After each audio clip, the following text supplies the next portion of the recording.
Agora já está. Agora essa aqui, minha bolsa manda se for levantar. Tem esses 3 lugares, né? Oi, pessoal, bom dia. Bom dia! Tudo bem? Então, a gente está começando hoje, né? Na verdade, semana que vem a gente vai começar a nossa semana ubíqua. Como a gente estava explicando, eu estava explicando para as turmas lá do segundo período, essa semana é extremamente importante, porque vocês vão ter esse contato, né, com diversas instituições, com profissionais da área, com o mercado. Então, assim, ao longo da próxima semana, vão ter dias que vocês vão ter aula regular, em sala de aula, mas vão ter dias que vocês vão ter eventos como esse que a gente está tendo aqui, tá bom? E esse evento hoje ele é super especial, né? O pessoal estava me perguntando também, professora, é publicidade ou é jornalismo? Eu estou vendo ali um monte de jornalista, mas eu sou publicitário. Ah, mas o que é comunicação pública? Né? O pessoal estava me perguntando. E, na verdade, o evento ele é importante para toda a comunicação, para o nosso curso, nossos cursos como um todo. Tá, joia? Esse evento hoje a gente vai conversar, né, sobre comunicação pública, sobre linguagem simples, sobre esse acesso à informação de maneira democratizada, tá? Então, para quem não conhece ainda, né, como funciona a comunicação pública e a linguagem simples, hoje vocês vão ter essa informação diretamente com profissionais, com professores, com mestres, com pessoas que estão lidando diretamente com esse assunto, que para vocês é de extrema importância, que quem está no comecinho do curso pode achar, né, que pode ficar meio perdido, mas depois vai perceber que faz parte desse processo democrático da comunicação e que, para quem está no final do curso, que já teve contato com essas temáticas, provavelmente pode usar esse conteúdo aí para suas pesquisas, para o TCC e para uma série, né, de outros caminhos que vocês estão fazendo. A pergunta que não quer calar também é, professora, temos horas complementares? Temos ata? Sim, pessoal, a gente vai ter aqui horas complementares para vocês também, porque vocês estão participando, na verdade, de uma roda de conversa que depois vai se transformar, né? Depois vai ter um evento maior, né? Que vai ser da ABC Pública. Deixa eu só pegar o nome do evento aqui. Né? Depois vocês vão participar mais para frente, né? A Rádio Frecaneca vai conversar com vocês, porque vai ter outros encontros, congressos ligados a linguagem simples e o acesso à informação, e essa participação dos estudantes nesse processo democrático é extremamente importante, por isso que a gente fez questão da presença de vocês aqui. Tá bom? Então, vamos começar, vamos abrir o evento, que hoje é mais uma roda de conversa, tá? Vocês ficam, a gente, o pessoal, os palestrantes vão, né, falar aqui com a gente sobre os temas e, ao final, vocês ficam abertos para fazer perguntas, né? A gente vai ter a possibilidade de fazer perguntas aqui também, tá bom? Então, eu vou passar agora para o pessoal da Frecaneca, que veio aqui hoje especialmente, né, para conversar com vocês. Eu adoro a Rádio Frecaneca, muitos aqui também. Então, vou passar aqui para a Priscila Xavier, que vai dar continuidade ao nosso evento, tá bom? Bom dia.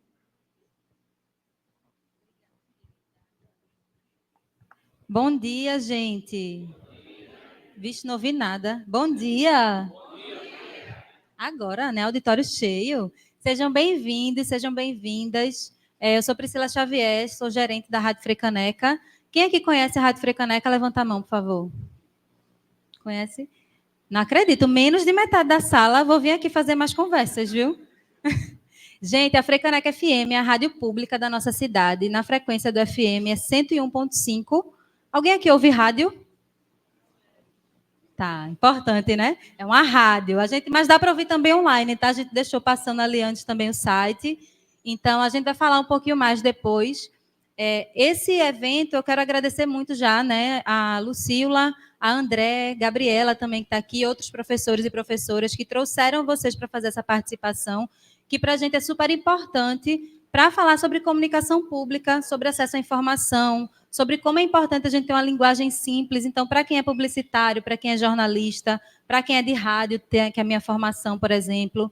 Então, a gente precisa ficar por dentro. Todas as dúvidas de vocês vão ser sanadas aqui. A gente vai ter uma apresentação sobre o que é comunicação pública, com o Rafael, que eu vou apresentar daqui a pouquinho, sobre linguagem simples com Carol, e Silvani também vai fazer uma apresentação sobre a ABC Pública, que vale muito vocês ficarem cientes desde já, aí da época da faculdade, para fazer projetos junto, para conhecer mesmo o trabalho, tá? Então, eu vou apresentar aqui quem vai compor a mesa e explicar um pouco da dinâmica do evento, tá? A gente tem até às 11 para ficar aqui com vocês. Peço que todo mundo fique até o final, se for possível, né? Para a gente também depois, vocês receberem as horas complementares e aproveitar também o conteúdo do evento, tá? Então, vou chamar aqui para compor a mesa, por favor, Silvani Jacques, que é especialista em comunicação empresarial, assessora de comunicação e imprensa do Conselho Regional de Psicologia de Pernambuco. Seja bem-vinda, Sil. Silvani está à frente da ABC Pública Pernambuco desde agosto desse ano, então ela vai poder falar um pouco mais sobre a ABC Pública, que vocês podem também aproveitar muito do conteúdo que eles têm no site, tem muito material importante sobre comunicação pública. E chamar também nossos palestrantes que toparam vir aqui bater esse papo com vocês, abriram um tempinho aí na agenda muito corrida. Então, vou chamar a Carol Araújo, que é servidora pública federal, atua há 14 anos como jornalista. Só para não atrapalhar as palmas de vocês, né? Eu vou ler de novo. Carol é servidora pública federal, atua há 14 anos como jornalista da Defensoria Pública da União, DPU, é mestranda em Ciências da Linguagem pela Unicap, com estudo na área de linguagem simples, idealizadora e criadora de conteúdo no perfil @linguagemsimplesassim, já fica a dica aí para vocês seguirem também. É especialista em jornalismo cultural e em estudos cinematográficos pela Unicap, graduada em Comunicação Social e Jornalismo pela AESO. Seja muito bem-vinda, Carol. Obrigada, viu? E também, para compor a mesa aqui, eu chamo Rafael Souza, por favor, querido. Vem aqui compor, também abrilhantar o evento. Fica à vontade. Se quiser sentar mais ali naquelas cadeiras, acho que fica melhor do pessoal ver também, Carol. Lá na primeira. A gente usa essas 3 primeiras, fica melhor no vídeo. Bom, gente, Rafael Souza é jornalista, doutorando em comunicação pelo UFPE e servidor da Agência Nacional do Petróleo, ANP. Então, agradecer mais uma vez a quem topou, agradecer também a André Ferreira, aqui da Uninasal, Lucila Correia, professora Gabriela. Esse evento é uma realização da ABC Pública Pernambuco, da Rádio Frecaneca FM e da ALEP, que é a Assembleia Legislativa de Pernambuco. Então, vou passar aqui para a Silvani para a gente fazer a abertura do evento. Depois a gente tem a apresentação de Rafael, de Carol, e a gente vai ter um momento no final para abrir para perguntas de vocês, tá? Então, se vocês ficarem com dúvida, já anota aí a pergunta para não perder. No final, eu vou aí, levo o microfone e a gente faz um bate-papo mais aprofundado. Tudo bem? Alguma dúvida? Podemos começar? Obrigada pela presença de vocês também, viu? Sil, fica à vontade. Obrigada, gente. Bom dia. Primeiro de tudo, já quero quebrar aqui o protocolo. Eu vou ficar de pé, porque eu nunca vi um público tão aquecido, tão cheio, para a gente falar de comunicação pública em plena manhã. Então, eu queria pedir uma salva de palmas para a Uninasal.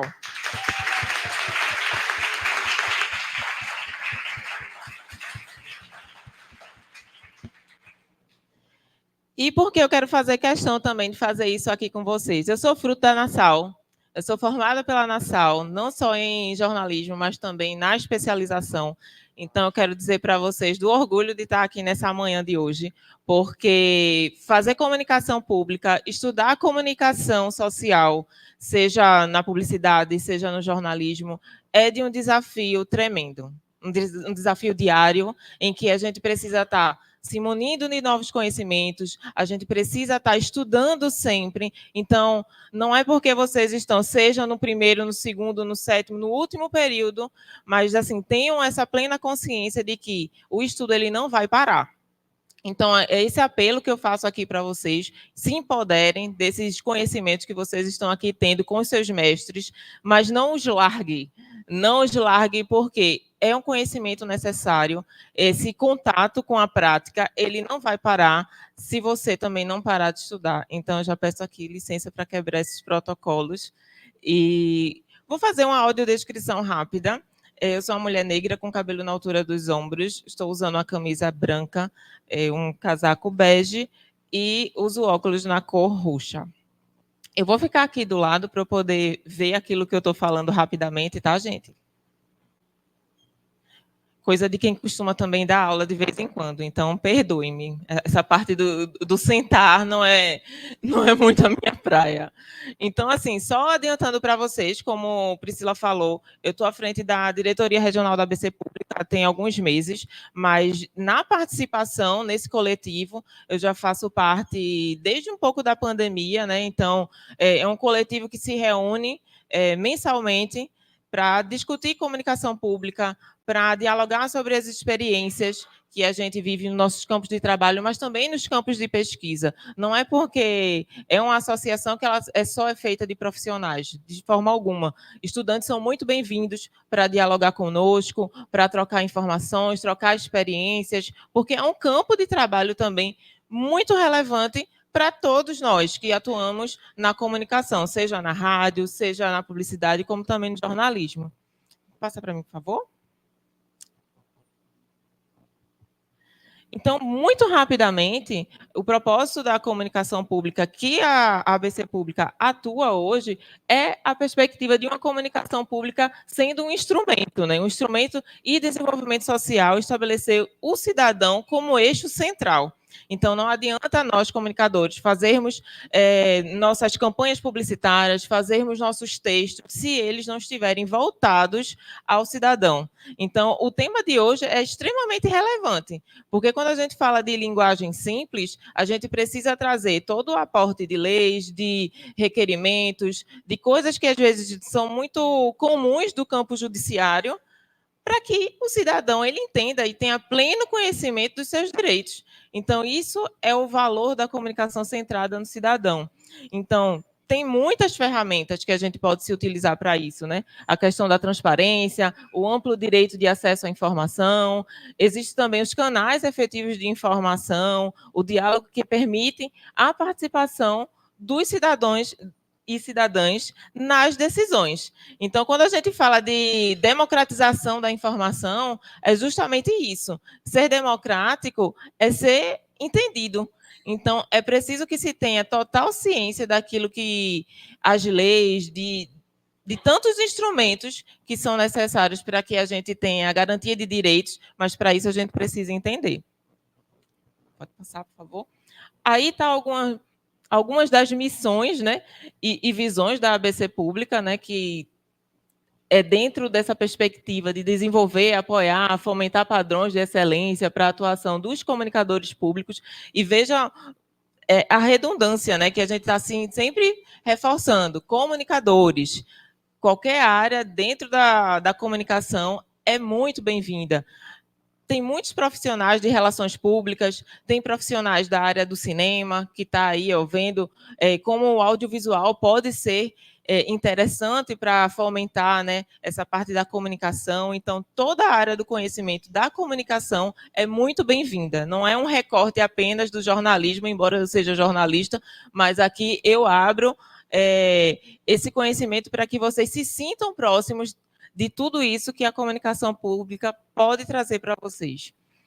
A visão da ABC Pública é ser a instituição de referência. Hoje, só para vocês terem uma ideia, nós temos representações em todos os estados brasileiros, mais de 300 pessoas envolvidas dentro quanto associados, pensando comunicação pública. Então, essas parcerias dentro das faculdades é mais que necessária para que vocês possam ver a grandeza, né? A ABC Pública ela existe há apenas 8 anos, mas tem mais de 300 pessoas de todo o Brasil fazendo comunicação pública e dialogando sobre isso. Pode passar, por favor? Dentro dos valores, a informação como direito, verdade como pressuposto, diálogo, né? Isso que a gente está fazendo aqui é justamente isso, para que vocês possam conhecer a ABC Pública, mas também conhecer como os comunicadores públicos estão atuando hoje em dia, né? Seja no campo de pesquisa, muita gente trabalha a comunicação pública dentro dos seus mestrados, doutorados, e isso faz com que a roda da comunicação pública ela seja cada vez mais atualizada. Algumas diretrizes, né, estratégicas, porque parece que não, mas a comunicação pública ela é tão repleta de estratégias, né, dentro das ferramentas da comunicação e dentre outros campos de conhecimento. Então, para construir essas estratégias, né, promover a comunicação pública no Brasil, sobre as diversas instâncias, seja no campo da administração, do direito, promover a comunicação de profissionais qualificados, éticos e multidisciplinares. Fica até o meu recado para quem está fazendo jornalismo. Muitas vezes a gente está na sala de aula e tem disciplina de ética, mas quando a gente sai e vai para o mercado de trabalho, parece que a ética é rasgada no meio. E você fica ali perdido. Ora, mas tem uma ética, eu estudei na faculdade que tem uma ética. E, de fato, tem. O jornalista ele tem um código de ética, e quando ele sai da faculdade, na verdade, muito antes de sair da faculdade, ele já tem que sair com esse aporte de consciência, porque é extremamente necessário, por mais que às vezes a gente se depare com algumas situações, mas ele existe e ele é cobrado, inclusive dentro do campo da comunicação pública. Enfatizar a relação de interdependência entre a cidadania e a gestão pública, aproximar a sociedade das atividades desenvolvidas. Se a gente não estimula que a sociedade ela tenha acesso aos seus direitos, como a gente vai construir uma sociedade cada vez mais igualitária, cada vez mais ciente da sua implicação nos resultados políticos, por exemplo? Então, assim, é através dessa disseminação de conteúdo que é possível mudar, inclusive, alguns conceitos, mudar algumas culturas que, infelizmente, a gente ainda vê, não vou votar, a política não serve de nada. Mas somos nós que colocamos essas pessoas lá para fazer nossas leis, para fazer cumprir aquilo que é nosso direito. Então, é extremamente necessário que nós, comunicadores públicos, estejamos cientes do nosso compromisso enquanto cidadãos também, que somos, mas também como fazedores de comunicação dentro desses ambientes, porque é um mercado muito vasto, inclusive até abro aqui para vocês, enquanto comunicadora pública, eu sempre estou fazendo recrutamento e seleção nessa perspectiva de ter uma duplinha para trabalhar comigo. E a dificuldade que é imensa. E a gente, quando faz o processo seletivo, é como se fosse uma caixa de surpresas. Mas o que é que eu vou fazer dentro desse ambiente público? Porque não se sabe, não se dialoga tanto. Então, assim, é necessário que vocês se debrucem, porque é um mercado de trabalho, inclusive, carente de pessoas para trabalhar. Tem concursos públicos, às vezes, também, que muitos editais ficam escondidos de muitas pessoas. Então, acessem esse conteúdo, porque esse espaço é para vocês também. Fazer comunicação não é apenas dentro das grandes mídias. Tá aí, ó, Priscila perguntou, quem conhece a rádio pública? Menos da metade das pessoas levantaram as mãos. Então, vamos se empoderar desses espaços públicos, porque ele é nosso e ele precisa ser ocupado. Dentre os objetivos, promover a difusão das premissas, dos conceitos e instrumentos para a construção de boas práticas é uma das premissas dentro da comunicação pública também, porque isso facilita o intercâmbio de conhecimentos gerados nos centros acadêmicos de pesquisa e de ensino. Para vocês terem uma ideia, eu vou deixar o link aqui nos próximos slides em relação ao site da ABC Pública. Existe uma biblioteca com cases de outros estados, com materiais de pesquisa, que quem ainda tiver em dúvida sobre um campo de pesquisa ao qual se aprofundar, a comunicação pública pode ser uma porta para você. Então, existe uma série de TCCs, monografias, todos publicados, revistas, em que vocês também podem fazer parte e publicar artigo científico. Isso serve de currículo. Então, assim, se empodere desses espaços também de publicação acadêmica, porque aqui é o berço fértil para vocês. Quando vocês forem lá para o mercado, que eu chamo quem trabalha comigo de jornalista de informação. Em algumas profissões, não dá para ficar postando, tipo, 9/10, 8/ não sei o quê. Mas quando vocês estiverem com o certificado debaixo do braço, ninguém vai querer saber que você é recém-formado. Vai querer saber, você se formou na Uninasal? Vocês vão carregar o peso da instituição onde vocês estiverem. Então, assim, não deixem para pensar, só vou pensar no TCC quando eu estiver no 8º período. Doce engano. Eu só vou pensar em atividade complementar quando estiver perto de me formar. Doce engano, está aqui a professora, olha, já falou. Vai ter atividade complementar. Eu conheço gente que já trabalhou comigo na metade do curso, já tinha todas as horas completas. Então, assim, invistam nessa parte de publicação acadêmica, porque é essencial para o resultado da formação de vocês. Pode passar, por favor. Quem está dentro dessa perspectiva de envolvimento na comunicação pública? Poderes executivos, legislativo, judiciário, nos 3 níveis da federação, mas também empresas públicas, economia mista, terceiro setor. Tem muita gente que não sabe, mas o que tem de vaga disponível em ONGs que estão fazendo comunicação pública, vocês não têm ideia. E ainda Muita gente fica pensando, mas eu vou trabalhar onde? Só nas grandes mídias? Não, gente. O mercado é muito amplo. Então, tá aí, ó, instituições, sindicatos, tem muito sindicato pensando em comunicação pública. Concessionárias e permissionárias de serviços públicos que atuam em outras modalidades da comunicação pública. Então, aí um pouco do panorama do Brasil, em que os associados da ABC Pública estão presentes. Aí é um quantitativo atualizado esse ano, mas, com certeza, com a disseminação, algumas ações, esse número talvez nem esteja tão atualizado assim, muito embora esse número é desse mês, mas é uma instituição que tem crescido bastante.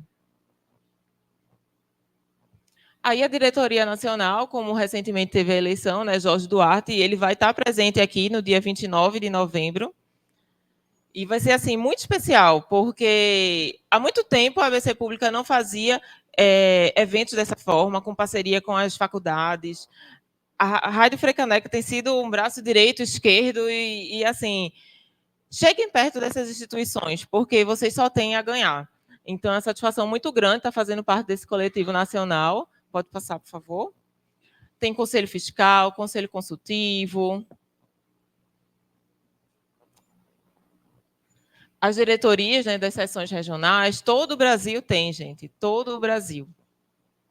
Aqui em Pernambuco, tem um coletivo muito aguerrido. Eu costumo dizer que se esse coletivo não tivesse junto comigo, não estaria nesse lugar de jeito nenhum.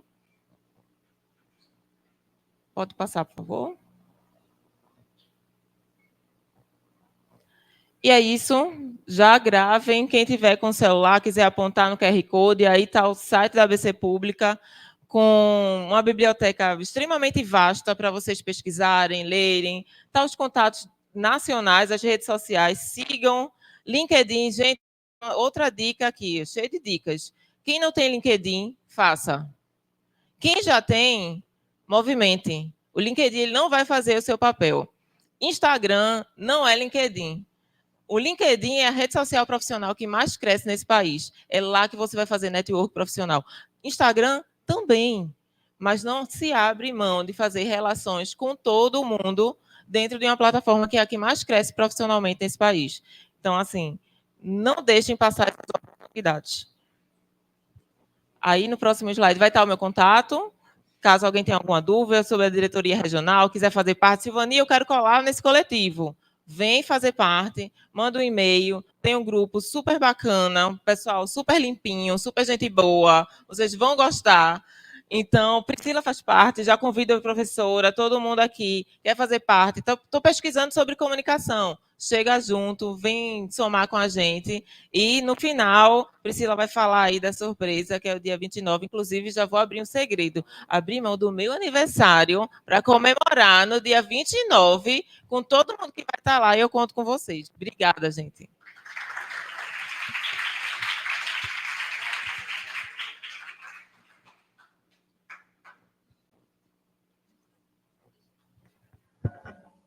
Bom dia, gente, tudo bem? Eu sou Rafael, não sei se todo mundo ouviu meu nome. Eu sou servidor público federal. Eu fiz concurso para a Agência Nacional do Petróleo, com pouco tempo que eu tinha saído da faculdade. Nem achei que ia passar, mas fui lá, fiz, deu certo, passei.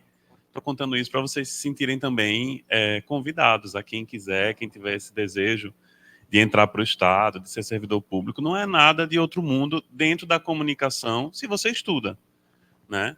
Então, é algo bem interessante. Só que depois que eu passei um tempo lá no Rio de Janeiro, na Agência Nacional do Petróleo, eu vim trabalhar aqui em Recife, na Defensoria Pública da União, que é onde eu estou trabalhando hoje. Eu acho importante explicar isso para vocês, porque é muito complicado. Apareceu que eu sou da Agência Nacional do Petróleo, e eu sou. Mas eu não estou trabalhando lá atualmente, mas eu posso voltar a qualquer momento. Eu estou só emprestado aqui. Então, eu acho que é uma informação relevante, assim, para vocês saberem que também existe esse tipo de trânsito, né? Às vezes a gente está trabalhando num estado, aí vai passar um tempo em outro, aprende outras coisas. Mas uma das razões pelas quais eu quis também trabalhar na Defensoria, não sei se todo mundo conhece, esses dois órgãos, é que a Defensoria ela é uma instituição centrada nos direitos humanos, né? E na minha trajetória de vida, Eu trabalhei desde os 13 anos com direitos humanos. Trabalhei assim, né, que criança não trabalha. Mas em projetos voluntários, ações sociais. Eu sempre fui muito inquieto com isso, né? Minha família é uma família muito simples, então sempre fez muito sentido para mim. As oportunidades que eu via de aprender qualquer coisa assim nessa área social, eu ia atrás. Então, fiz ações relacionadas à educação, fiz ações relacionadas à comunicação popular, a empreendedorismo social, tudo dentro de projetos, de coletivos, de grupos de pessoas. Quando eu via que estava acontecendo alguma coisa, seja na minha escola ou seja na universidade, eu ia atrás. Eu queria estar metido ali. Não sabia nem por quê. Era só um desejo, eu me metia. E eu sabia também que as pessoas que frequentavam, os estudantes, os professores envolvidos, eram pessoas legais. As pessoas que eu achava mais legais estavam envolvidas com isso. Então, é muito importante também a gente seguir esse chamado que a gente tem, quando a gente tem esse chamado já um pouco mais social, e a gente se agrupar com as pessoas que têm afinidade com a gente. Porque, às vezes, o mercado de trabalho tradicional, ele, às vezes, deixa a gente, assim, questionando um pouco o sentido das coisas. Todo mundo questiona, né? Mas eu acho que quando você está trabalhando por uma coisa social, junto com pessoas que você se identifica, muitas vezes amigos, colegas, isso dá outro ânimo, né? Então, a minha trajetória inteira foi permeada por esse desejo, né? E aí eu cheguei na comunicação pública. Hoje eu estou fazendo doutorado na Universidade Federal de Pernambuco. E nesse meu doutorado eu estou estudando as contribuições de Paulo Freire para a comunicação pública. Tem estudos recentes que já relacionam as contribuições dele para a comunicação popular e outras áreas da comunicação. Mas nessa parte de comunicação pública, é uma parte que está assim, muito ativa, muito dinâmica, e aí a gente acha que ainda tem mais como trazer Paulo Freire para essa discussão. No meu mestrado, que eu também fiz na UFPE, eu estudei avatarização e performance. Tem nada a ver, só para vocês entenderem, né? A pessoa curiosa, né, vai atrás de coisas que ninguém está imaginando que ela vai, mas ela vai. E aí, estudei duas cantoras, Hatsune Miku e Lil Miquela. Conhecem, né? Pronto, eu estudei as performances delas duas. Super interessante, tem um núcleo na UFPE que estuda isso, justamente pelo poder de comunicação massiva que essas artistas têm, enquanto artistas digitais, virtuais. Antes disso, eu tinha feito especialização em influência digital e tinha feito graduação na UFPE em jornalismo. Então, essa foi a minha trajetória, falar aqui um pouquinho para vocês, porque eu acho relevante a gente ver como um profissional caminha, até para a gente saber mais ou menos as possibilidades que a gente tem, né, no nosso trajeto. E aí, voltando um pouco aqui para a comunicação pública, o título dessa fala que eu pensei foi justamente Acesso à informação é um direito humano. E aí, nesse primeiro slide, que eu trago esse artigo 19 da Declaração Universal dos Direitos Humanos, eu coloquei justamente o que está lá no texto. Todo ser humano tem direito à liberdade de opinião e expressão. Esse direito inclui a liberdade de, sem interferência, ter opiniões e de procurar, receber e transmitir informações e ideias por quaisquer meios, independentemente de fronteiras. Ou seja, está escrito aqui, todo mundo tem direito de informar e ser informado. Quando a gente se informa sobre a nossa realidade, a gente adquire maior capacidade de saber como a gente vai agir naquela realidade, tanto em benefício nosso, de forma ética sempre, como através, né, de ideias para o coletivo. Então, quando você pensa em ter acesso à informação, tem sua curiosidade, no futuro lá na sua vida, você vai pegar essas informações e vai conseguir fazer leituras da realidade mais amplas. Especialmente a gente que trabalha com comunicação, seja jornalismo, ou seja publicidade, relações públicas, cinema, estudos de mídias, mídias digitais, qualquer que seja o curso, a gente tem que ser muito informado. A gente tem que ter um know-how aí, tem que ter um conjunto de coisas. A gente tem que entender de imagem, de fotografia, de audiovisual, de performance, de cultura pop, de cultura política, de economia. Porque chega uma matéria para você fazer, chega uma peça para você fazer de arte. Né? Eu vi isso muito nos meus trabalhos. Alguns colegas de publicidade, por exemplo, que tinham lá uma arte para fazer, e aí quando eles iam fazer aquela arte, eles não tinham a leitura social. Aí eles faziam uma arte que ficava assim, parecendo americana. Aí você, não, gente, não é isso. Americano assim, né? Estadunidense. Não é isso. Vamos tentar aqui, ó, vamos trazer para cá na realidade brasileira como é. Quais são os conflitos que tem nessa imagem e tal. Isso parece muito teórico, mas isso diferencia você, que tem essa visão, de um profissional mediano. Isso faz você ser um profissional destacado. Entendem? Então, você se informar para todo mundo é um direito humano, mas para a gente que trabalha com comunicação é uma obrigação, eu acho, assim, sabe? A gente tem que estar sempre muito antenado com tudo. E aí, passando aí para o próximo, tem esse mapinha aí do Brasil Ordem e Progresso, mas é para dizer para vocês que quando a gente pensa em comunicação pública, assim como nossa colega aqui falou, Silvani, a gente pensa logo na comunicação que é realizada pelas instituições públicas. Mas não são só as instituições públicas, né? Tem ONGs, tem organismos internacionais, vive tendo vaga na ONU, né? E todo esse sistema, né? Latino-americano também. É uma área de atuação muito aquecida mesmo. E aí, isso diz respeito ao conceito mais comum de comunicação pública, que se refere àquela comunicação empreendida pelo Estado e norteada pelo interesse do cidadão ou da cidadã. Só que eu vou provocar um pouco vocês aqui nessa apresentação para a gente ampliar um pouco esse conceito de comunicação pública e entender como a gente, mesmo independente de onde a gente esteja trabalhando, pode ter uma visão de comunicação pública. Essa visão que respeita a sociedade, essa visão que tenta incluir, essa visão que está preocupada com o bem-estar coletivo. A gente pode ter isso independente de onde a gente está, né? E aí, passando aí para o próximo, eu acho muito interessante a gente entender o que seria esse interesse da cidadã e do cidadão.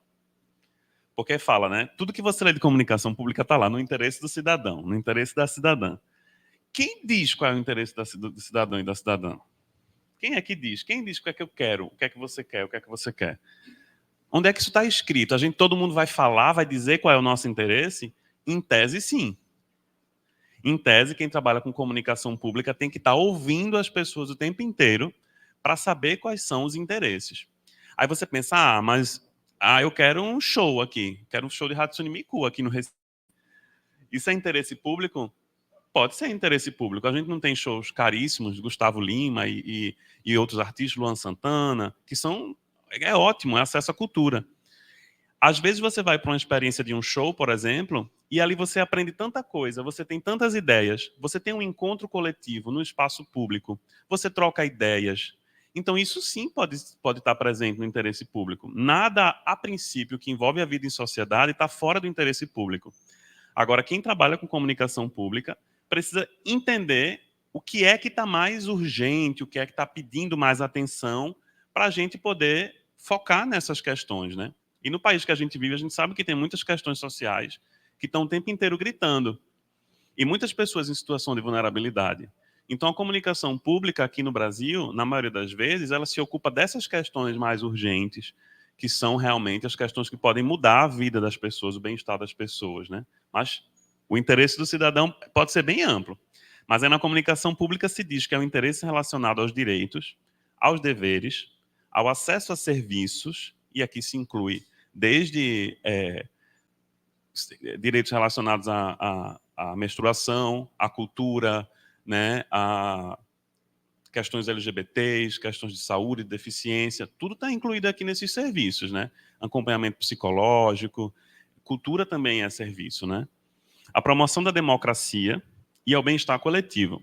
Quando a gente fala democracia na comunicação pública, a gente está pensando no Estado democrático de direito, aquela coisa bem política, mas a gente está pensando principalmente no lado da democracia, que significa uma vida boa e digna para todo mundo. Como é que a comunicação pode contribuir para uma vida digna para todo mundo?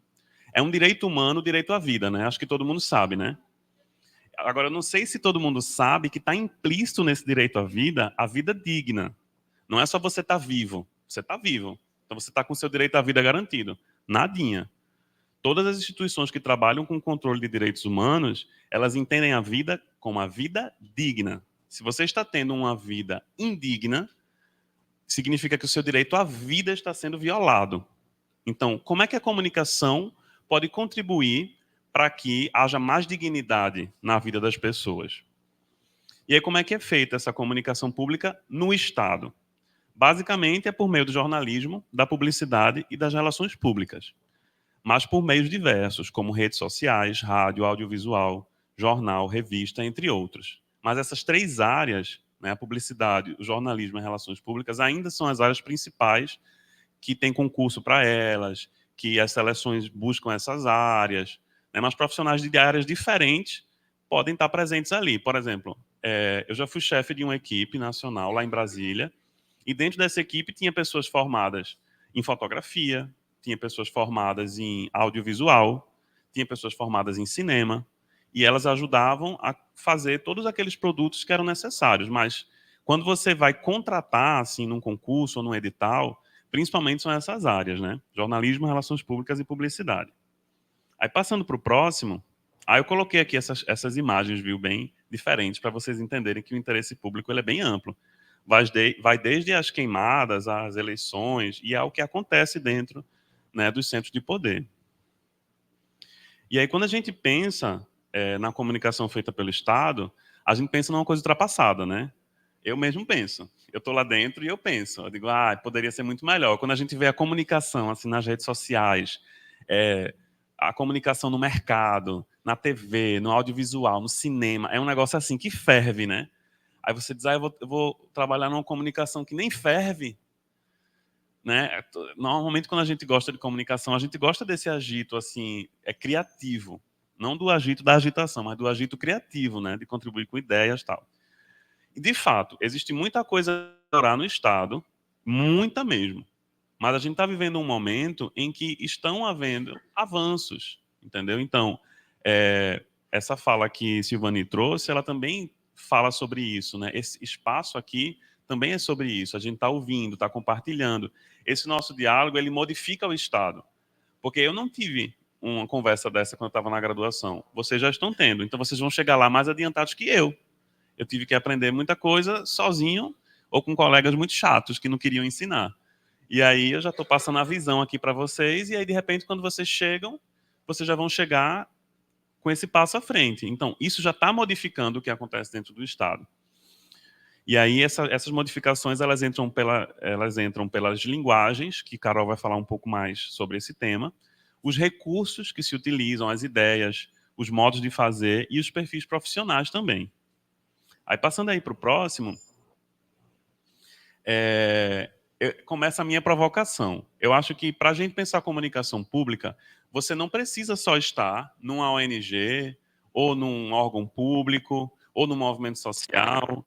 Eu acho que, para você ter essa visão de comunicação pública, em primeiro lugar, você precisa ter um compromisso ético, que foi também o que Silvani trouxe aqui. E o que é esse compromisso ético? Eu estou fazendo uma notícia. Isso é relato pessoal, tá? Você está fazendo uma notícia e seu chefe está cobrando. Aí você está lá fazendo a notícia. Ou então, você está fazendo a edição de um vídeo, ou um roteiro para um vídeo de redes sociais. Você está fazendo alguma coisa ali do seu trabalho. E aí, seu chefe, tem que estar pronto. O horário, você, estou com pouca ideia, não sei o quê. Ou então, me atrapalhei, estou com dúvida de português, vou demorar mais, tenho que revisar, vou ter que pedir para um colega revisar, porque eu não estou num bom dia. Tudo isso acontece. Mas aí você, quando faz aquele texto, você lê e você pensa, será? É um texto sobre uma comunidade quilombola, por exemplo. Aí você pensa, será que uma pessoa que está lá nessa comunidade quilombola vai pegar o meu texto e vai entender tudo que eu quis dizer? Isso é uma pergunta ética. Ou será que eu fui preguiçoso e coloquei só uma coisa assim para divulgar? Isso também é uma pergunta ética. Entendem como é que a ética é? A ética é uma coisa muito individual. Você está ali quietinho e você se faz as perguntas. E a resposta mais ética é sempre aquela que beneficia o coletivo. Não é a maioria, mas é o coletivo. Existe essa diferença entre maioria e coletivo, né? A maioria pode ser muito uniformizada, mas o coletivo tem todas as diferenças. A nossa Constituição, não sei se todo mundo aqui tem consciência disso, quando ela foi feita em 88, ela não foi feita pela vontade da maioria. Foram chamados vários segmentos minoritários da sociedade e todos esses segmentos puderam falar e contribuir para o texto constitucional. Então, a democracia tem a ver com isso. Não é maioria, necessariamente, em todos os momentos. Na eleição, sim. Mas, nas políticas públicas, ela precisa incluir as minorias também, os casos mais excepcionais, os sofrimentos mais acentuados, ainda que eles sejam vividos por menos pessoas. Então, tudo isso passa pelo seu compromisso ético. O que é que você pensa quando você está escrevendo ou fazendo seu trabalho? E aí eu trouxe esse textinho assim, curto, mas eu vou ler aqui para vocês, que eu acho interessante. O compromisso ético de cada comunicador e comunicadora e de cada instituição em divulgar informações verídicas, de amplo interesse da sociedade, em linguagem acessível aos diversos públicos e culturas, a dedicação a fazer mediações, a promover o entendimento e o envolvimento das pessoas com a realidade em que vivem, esse é um compromisso com a democracia, passando pela comunicação.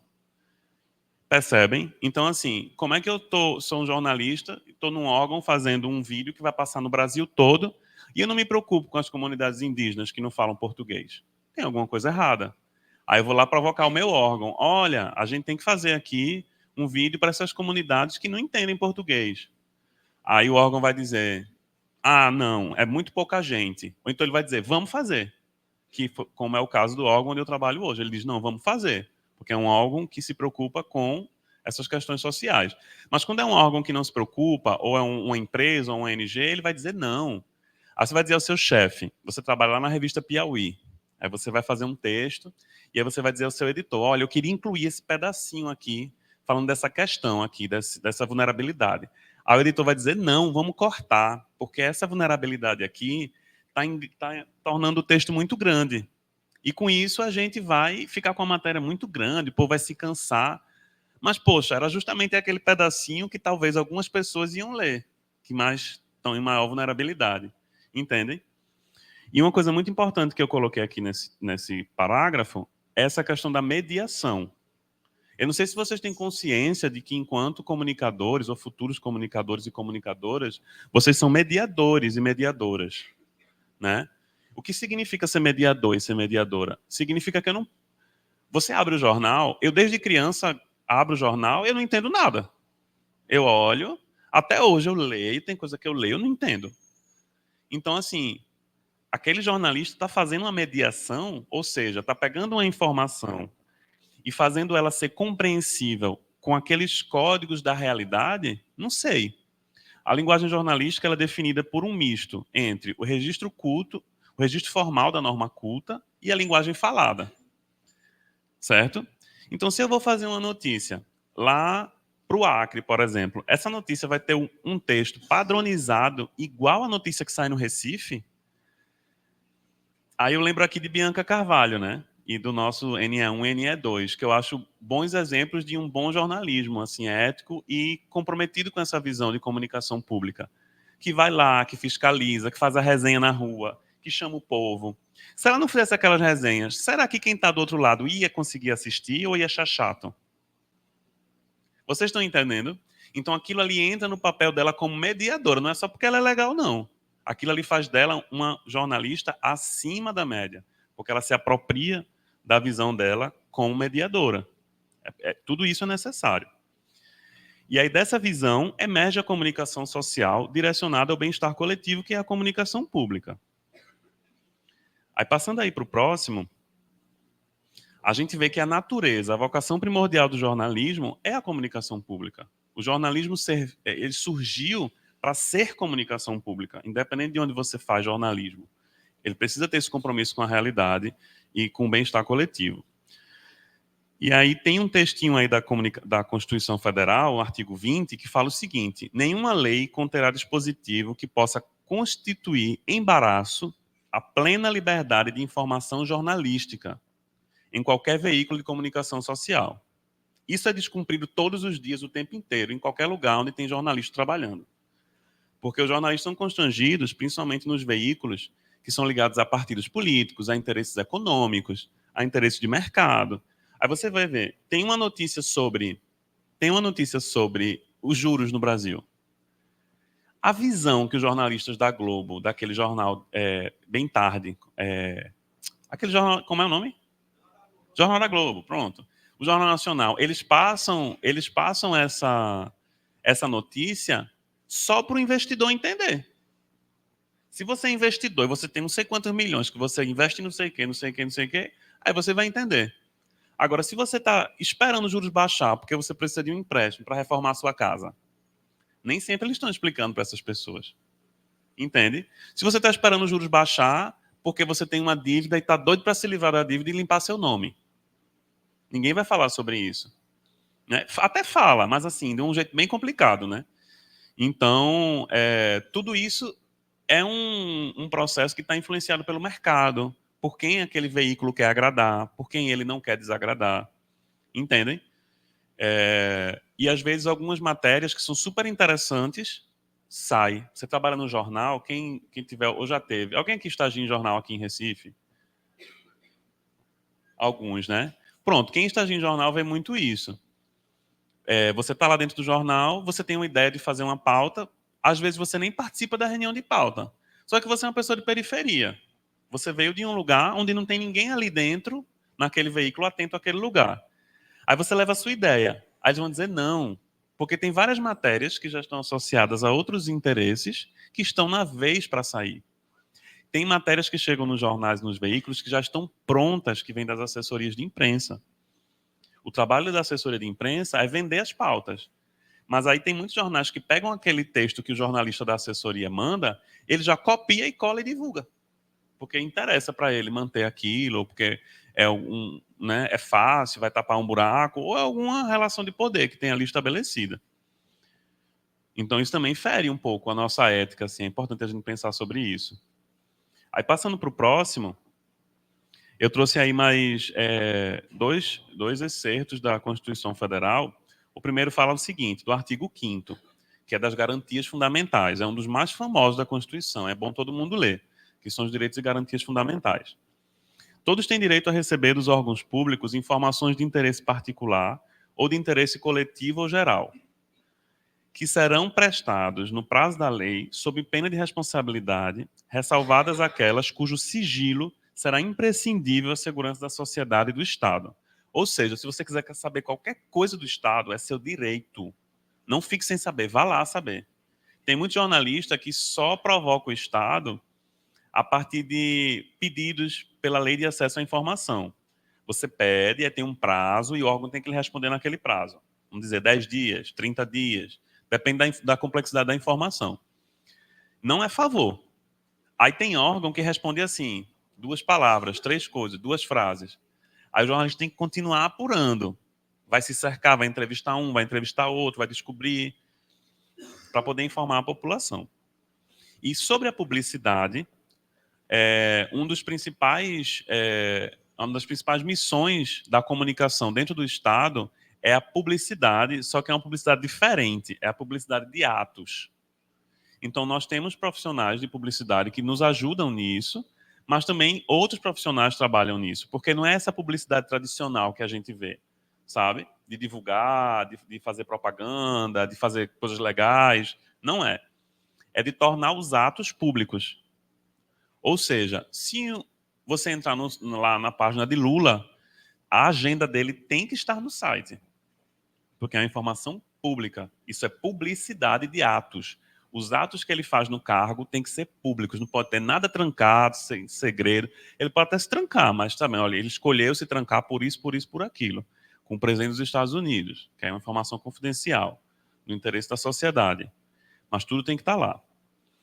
E aí, sobre a publicidade dos atos, eu trouxe aqui um pedaço, um excerto do artigo 37, que fala que a publicidade dos atos, programas, obras, serviços e campanhas dos órgãos públicos deverá ter caráter educativo, informativo ou de orientação social, que é tudo que eu falei. Aí você é publicitário, você é relações públicas, você é jornalista, se você estiver dentro do Estado, você vai ver que é obrigação sua ser educativo no seu texto, na sua peça publicitária. É obrigação, está na Constituição.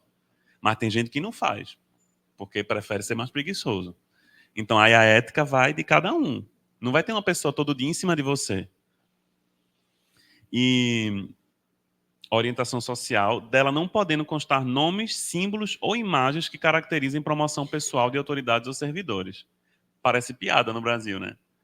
Porque tudo aqui é só para divulgar político, né? Então, a gente tem que ter muito cuidado. Até quando você está trabalhando em algum lugar Você não precisa ser concursado para trabalhar no Estado, não. Tem vagas para jornalistas e profissionais de comunicação terceirizados, comissionados. Então, pode ser que vocês entrem por concurso ou por qualquer outra área. Ou pode ser que você seja de uma ONG ou de um jornal, mas se você vai divulgar uma coisa daquele órgão, daquela parte do Estado, você tem que ter muito cuidado para não parecer que está fazendo propaganda do gestor público, ou do presidente daquele órgão, ou do chefe daquele órgão. Não pode. Se parecer propaganda, aí o público entra, outros órgãos entram. Não pode ser assim uma divulgação pessoal. O interesse público tem que estar sempre na frente. Então está na Constituição. Então quando vocês estiverem trabalhando e ficarem mandando vocês divulgar assim, uma pessoa bem vaidosa, tem um chefe bem vaidoso, aí ele só quer ficar sendo, aparecendo, aí você, meu Deus, eu estou descumprindo a Constituição. Você tem que dizer a ele, eu não vou fazer, porque isso aqui eu estou descumprindo, aí ele vai lhe demitir. Mas aí você... Ou não, se ele for, você está convidando ele a ser uma pessoa também mais ética. Ou então você diz, não, vamos fazer assim, não apareça aqui não, apareça desse outro jeito. Você tem que ser propositivo. Se você tem uma chefe ou um chefe que é vaidoso e quer aparecer demais, você pode chegar, não vou fazer, e correr o risco de ser demitido, ou você pode tentar negociar. Você, não. Isso, usar esse poder de mediação. Você, olha, para não configurar aquela questão lá da Constituição que proíbe, vamos fazer assim, tu não aparece não. Mas num trecho a gente bota uma parte da tua voz, ou a gente bota até uma entrevista tua, mas não te exaltando. Vamos exaltar aqui uma pessoa que é do movimento social, vamos exaltar essa cidadã, vamos fazer esse vídeo, mas vamos botar você em segundo plano no vídeo. Vai ficar bem lindo. Aí você faz um vídeo bem lindo. Quando ele vê ou ela vê, vai dizer assim, realmente tá lindo. Vamos deixar assim. Aí você também vai sobrevivendo dessa forma, entendeu? Aí passando aí para o próximo, já chegando perto do final, a gente tem aqui alguns autores bem pontuais que falam sobre questões relacionadas a esse tipo de comunicação e esse tipo de compromisso ético na comunicação. Cecília Peruso, que é super importante, né, na área de comunicação popular, principalmente, ela vai falar em cidadania comunicacional. Já ouviram falar sobre isso? Pois é, então estão ouvindo agora, vão atrás saber, porque é tudo isso que eu falei é cidadania comunicacional. Aí tem outro professor, que é lá da USP, Denis de Oliveira, que estudou a obra de Paulo Freire e a importância do jornalismo, de Paulo Freire para o jornalismo. Ele vai falar que o jornalismo ele é uma ação cultural emancipatória.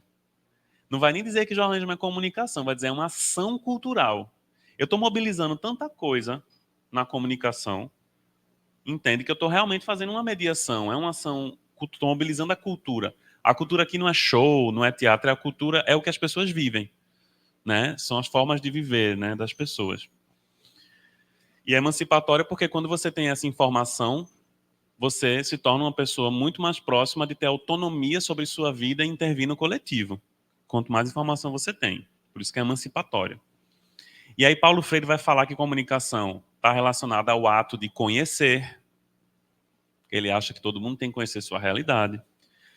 E esse ato de conhecer está relacionado à tomada de consciência e tem a ver com a troca dialógica. Uma coisa que eu observo nos espaços de comunicação pública é que, às vezes, a população participa muito pouco, porque as coisas são feitas tão complicadas que como é que o povo vai participar? Tipo, você tem que fazer um vídeo para divulgar num órgão, ou divulgar num movimento social, numa ONG. Como é que você vai trazer ali as pessoas que estão ali na sociedade mesmo, na base, para participar disso? Entende? É preciso haver uma mudança estrutural que possa incluir de forma rotineira a participação popular.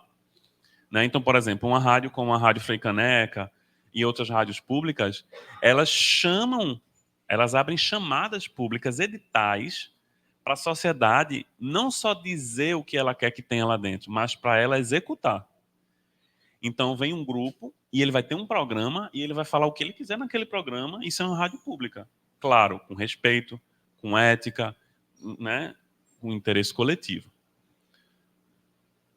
E aí um desses espaços que eu trouxe aqui de exemplo para vocês, aí nesse próximo slide, é justamente a Rádio Paulo Freire, que é uma rádio que o próprio Paulo Freire idealizou na década de 60 e ela está ativa até hoje na Universidade Federal de Pernambuco. Quem quiser conhecer, além da Rádio Frei Caneca tem essa outra experiência. Se vocês quiserem ir lá, é só chegar lá, qualquer pessoa entra, qualquer pessoa conhece, ou pode colocar no Google e ouvir online. Ela não está passando na rádio tradicional. Ela tem concessão, mas a falta de estrutura é tão grande que ela não consegue operacionalizar, passar no rádio. Então, está só web, mas não é uma rádio web, ela está momentaneamente web. E aí foi com esse desejo de informar, de educar através dos meios de comunicação, trazendo as pessoas para participarem de um projeto de comunicação pública, que Paulo Freire idealizou uma rádio na UFPE, a qual ainda hoje está funcionando e se chama Rádio Paulo Freire, como eu falei. Aí está o Insta deles. Esse é um dos últimos slides aqui. E eu queria destacar alguns pontos que estão presentes no descritivo de como a Rádio Paulo Freire se apresenta, para vocês entenderem o que é uma proposta de comunicação pública a partir do veículo que se apresenta assim, né, de um veículo acessível. Eles vão falar que estão pautados na cidadania, no interesse público, na sociedade democrática, na pluralidade, na leitura crítica da mídia. Super importante, não é só você consumir o que vem, você consegue ter uma leitura crítica daquilo que você consome, também é obrigação, é um compromisso ético da comunicação pública entrar por esse caminho, de aumentar a criticidade. Promover um debate público qualificado. O prefeito quer fazer um show de A, mas a gente queria um show de B na cidade. Vamos debater sobre isso e explicar as razões? Isso é um debate público qualificado com pessoas que entendem, que estão ali estudando, ou que não entendem nem estudam na questão acadêmica, mas entendem no dia a dia da vida. Vamos trazer essa qualidade para o debate? E aí está também presente a questão dos direitos humanos e da diversidade. E aí eu faço aqui uma pergunta para vocês, e essa aqui eu vou responder, eu vou responder. Aí depois eu vou botar outra aqui, que vocês aqui vão ficar pensando para vocês responderem. Como a inclusão da diversidade de gênero, raça e grupos sociais subrepresentados impacta o fazer da comunicação pública? Como é que impacta? Alguém queria falar? Se ninguém quiser falar, eu falo. Eu vou falar essa, que é o seguinte, de muitas maneiras, mas uma delas é o seguinte: como é que eu vou falar sobre racismo numa rádio pública, numa TV pública, se todas as nuances do racismo, eu, enquanto pessoa branca, vou falar daquilo com a mesma propriedade, com a mesma visão e com o mesmo percurso, com a mesma idealização de uma pessoa negra? Provavelmente não. Então, a informação de combate ao racismo que eu vou fazer, por exemplo, através da inclusão de uma pessoa negra num espaço de decisão de como aquilo vai ser comunicado, modifica a forma como as pessoas que estão do outro lado, que vão receber aquela informação, vão conseguir assimilar, entender e se envolver. Entendem? Então, acabou meu tempo. Vocês percebem que não é só uma coisa assim para ficar politicamente correto, não é sobre ficar politicamente correto, é sobre funcionar. Vocês entendem? Para uma coisa funcionar, por exemplo, como é que eu vou fazer uma divulgação para povos indígenas e sem chamar pessoas indígenas para dizer como essa divulgação vai ser feita? Vai ficar uma divulgação meio ruim se eu não chamar. Vocês entendem isso? Então é preciso a gente estar aí atento a essas questões. E aí a última pergunta é: sou estudante de jornalismo, eu achei que só teria estudante de jornalismo aqui, mas se estende a todos de comunicação. O que é que eu tenho a ver com isso? Eu também já dei muito spoiler aqui, né?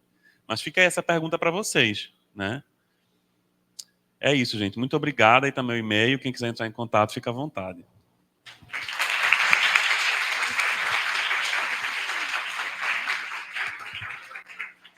Eu não sei vocês, mas a cabeça, assim, a minha está aqui, ó, aquecida, fervilhando num incêndio repleto. E eu até imaginei que seria assim, porque eu estou aqui do lado de duas pessoas extremamente empoderadas daquilo que se propõe a falar. Mas, assim, que bom poder... Aquilo que você olha, aquilo que você faz no dia a dia, você não se sente só. É aquilo que você falou, Rafael, quando a gente está dialogando com quem está ali, que respira a comunicação pública, é como se a gente se sentisse ali, ninguém solta.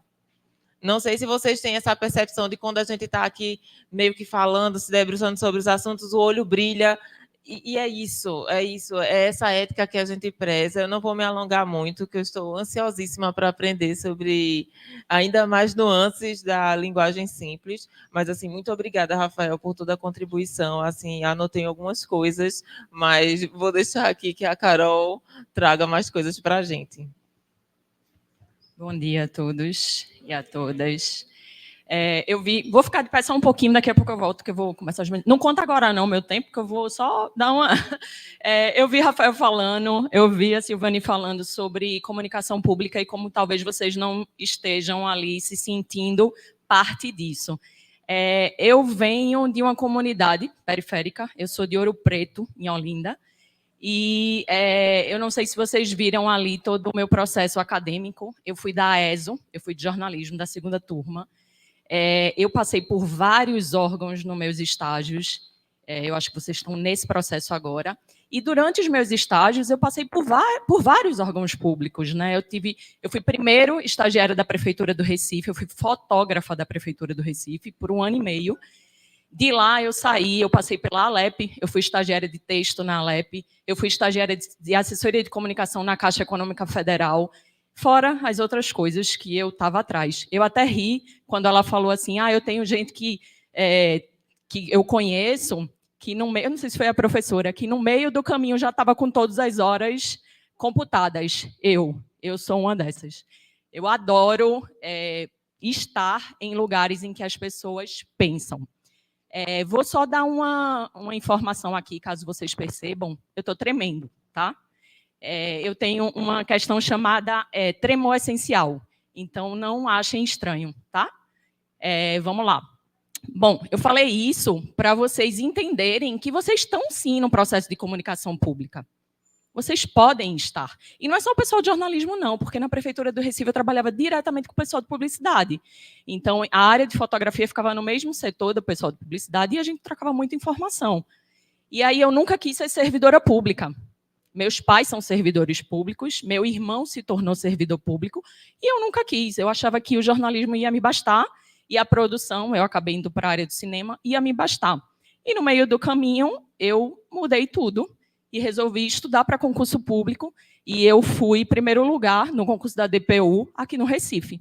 Eu fui a única vaga e eu entrei. Então, assim, para vocês perceberem que não é longe, está ao seu alcance, é só você querer, é só você buscar, é só você estar em contato com o que está atual, enfim, dá certo, se vocês quiserem, né? Então, vamos lá. Como é que eu cheguei na linguagem simples? Alguém aqui já ouviu falar da linguagem simples? Já? Uma pessoa. Então, que bom que é uma pessoa, porque muitas pessoas agora vão entender um pouco da linguagem simples.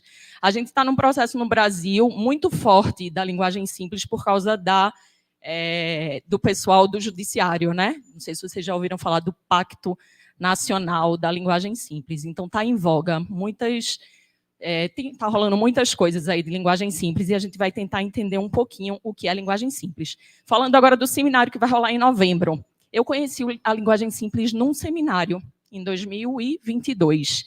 E aquilo ali abriu a minha cabeça de uma forma incrível. Eu sou servidora pública há 14 anos. Eu tenho essa carinha de nova, mas eu não sou tão nova. E quando isso me inquietava muito, porque eu estou fazendo comunicação ali, como o Rafael falou, escrevendo meu textinho para as pessoas que conhecem dali do direito, da defensoria, mas isso chega na população? Será que a população lê o meu texto e entende o que eu estou falando? Não, não entende. E você percebe isso no dia a dia do trabalho mesmo, quando você tem que falar com a população mais carente, que é o público-alvo da DPU, e aquilo me inquietava muito. Nesse seminário que eu fui, sobre linguagem simples, eu vi uma palestra do pessoal do Ceará, do Iris Gov, e eu fiquei completamente apaixonada. Eu saí de lá dizendo que eu ia estudar linguagem simples, porque fazia muito sentido para o meu trabalho, né? E aí, logo depois, eu tentei o mestrado na Unicap e passei. E aí, comecei a estudar linguagem simples na parte de estudos da linguagem, né, lá na Unicap. Então, vamos lá. Você já tentou ler algum texto e não entendeu nada?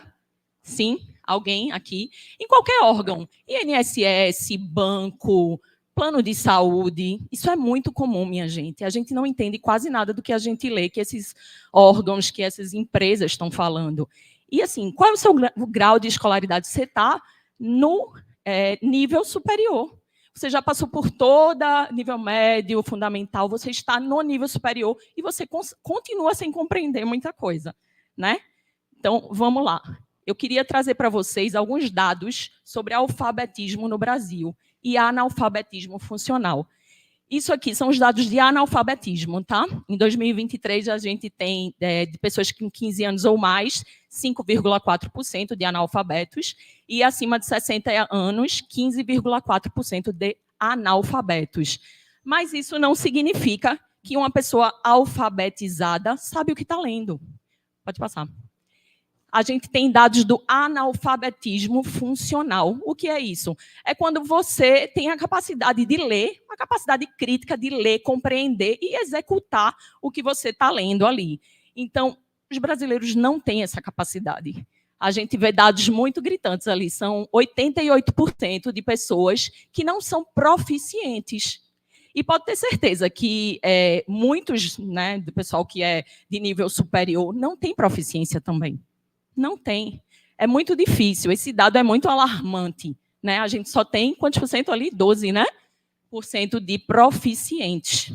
Então, esse é um dado que me chamou muito a atenção e que eu levo comigo na minha trajetória de estudos sobre a linguagem simples. Pode passar.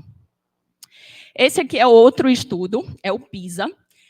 Ele fala, a OCDE, ele tem 1,3% de pessoas que estão nesse nível aí, 6%. Certo? Essa é a média dos outros países. E no Brasil, o nosso nível é 0,2. Esses são os leitores que conseguem compreender textos longos. Enfim, tem toda a explicativa ali. Seria mais ou menos o nível proficiente. Vê o nosso número, gente, é 0,2% nesse teste do PISA. Pode passar. Então, assim, a gente reflete sobre isso, sobre esses dados, sobre esses números. E aqui eu trouxe uma questão de comunicação, né? A comunicação ela só se efetiva quando o emissor passa a informação para o receptor e o receptor capta. Uma linguagem difícil, o receptor vai captar? Não vai captar, não vai ter comunicação. Você está falando para o vento, né? Vamos lá. Então, quando a linguagem é difícil, o receptor com baixa escolaridade vai compreender a informação. A comunicação será efetivada sem a decodificação pelo receptor? Não vai existir comunicação. Ele não vai compreender. Vamos lá. Então, aqui eu trouxe 3 questões para reflexão. Uso de telas pequenas, tempo e empatia. Eu queria que vocês pensassem um pouco nisso. Pode passar. A gente tem dados aí de que hoje todo mundo usa um celular para tudo, né? Praticamente ninguém usa mais computador. Então, a gente tem aquela telinha pequena ali para a gente se informar. Toda a informação está ali naquela telinha pequena. Como é que vai ser sua comunicação com as pessoas naquela telinha pequena? Né? Eu tenho que colocar as coisas mais importantes primeiro, eu tenho que me ater a isso. E as pessoas não leem muito. Vamos lá. As pessoas não têm tempo. Tudo é muito corrido. A pessoa, enfim, para ali, eita, não quero mais ler isso, já passo. Então, isso é muito importante para vocês refletirem como comunicadores. E a questão fundamental da linguagem simples, empatia. Pensar no outro. Você precisa pensar no outro para fazer sua comunicação. Quem vai ler seu texto? Quem é o seu público-alvo? Eu estou falando de linguagem simples, vocês podem pensar que a linguagem simples vai ser aquela linguagem chula, simplória. Não é isso. A base da linguagem simples é o público-alvo. Se o meu público-alvo, como Defensoria Pública da União, é um público vulnerável, eu preciso falar como eles falam. Não, eu preciso, lógico, ir pela norma culta, porque eu sou um órgão público, mas eu preciso falar de forma simples, de forma clara. Se você vai comunicar para um público de pós-graduandos, sua comunicação vai ser outra. Aí você fala, vai usar linguagem simples na academia? Não, não vai, porque o público da academia é outro. Então, tudo na linguagem simples depende do público, certo? Vocês têm que sempre pensar nisso. Quem é a pessoa que vai ler? Quem é a pessoa que está interessada nesse texto? Isso é empatia, pensar no outro. Vamos lá. Eu trouxe agora algumas normativas do Brasil sobre linguagem e informação. Pode passar, eu vou ver se eu consigo ler aqui. Deixa eu botar aqui no... Rafael já tinha trazido aí a a Declaração de Direitos Humanos, né? Deixa eu só chegar aqui para eu poder ler. E aí eu trouxe algumas normativas, tem o QR Code aí para vocês poderem chegar neles. Acho que em alguns eu coloquei. Vou citar por alto, porque são algumas, então só para vocês terem noção. A Declaração Universal dos Direitos Humanos, ele fala em todo ser humano tem o direito de procurar, receber e transmitir informação, como o Rafael já tinha falado. E as limitações, tem aí a limitação do reconhecimento e respeito dos direitos e liberdades do outro. Você não pode, o seu direito vai até onde é o limite do outro, né? Então, é sempre importante pensar nisso. E aí eu trago depois a Constituição Federal, o artigo 5º, é assegurado a todos o acesso à informação, o Rafael já tinha falado, e o direito de receber dos órgãos públicos essas informações, ele também já tinha citado isso. E aí a gente vem com a Lei de Acesso à Informação, é dever do Estado garantir o direito de acesso à informação, que é aquela coisa que o Rafael disse, se você precisa de uma informação do órgão público, você vai lá e solicita, e ele é obrigado a responder. Eu já utilizei desse meu direito, e assim, obtive a resposta que eu precisava. Então, qualquer pessoa pode fazer isso. É só você usar a Lei de Acesso à Informação, né? E aqui eles dizem, eles já falam de linguagem, vocês podem perceber aí no artigo 8, eles falam em linguagem de fácil compreensão. Isso é linguagem simples, travestida, porque na época não tinha o nome linguagem simples, o nome do movimento. Mas aí a gente segue Código de Defesa do Consumidor, ele fala de informação adequada e clara, isso é linguagem simples. Ele fala de forma clara e resumida, né, o contrato, a fatura, enfim. No Manual de Redação da Presidência da República, ele diz que o texto ele tem que ter clareza e precisão, objetividade, concisão, coesão, coerência, tudo isso é linguagem simples, minha gente. Tudo isso. E aí a gente vai seguindo. A Lei Complementar número 95, que é sobre a redação das leis, ele fala também que as leis devem ser redigidas com clareza. Aí a gente segue para o Código de Processo Civil. Juiz motivará seu convencimento de modo claro e preciso. Isso também é linguagem simples. No laudo que vai para o juiz, tem que estar em fundamentação, a fundamentação do laudo tem que estar em linguagem simples e com coerência lógica. Se o juiz tem que receber um laudo de um profissional em linguagem simples, o cidadão também tem que receber tudo que vem do órgão público em linguagem simples. É óbvio, não tem muito para onde correr, né? Então, vamos lá. Veio a política de governança digital, e aí eles falam de simplicidade, simplificação, pesquisas de experiência com o usuário, isso é outra coisa muito importante da linguagem simples, e aí eu vou falar para vocês mais na frente. E aqui, no outro decreto sobre as tecnologias, precisam ser mais simples e acessíveis ao cidadão.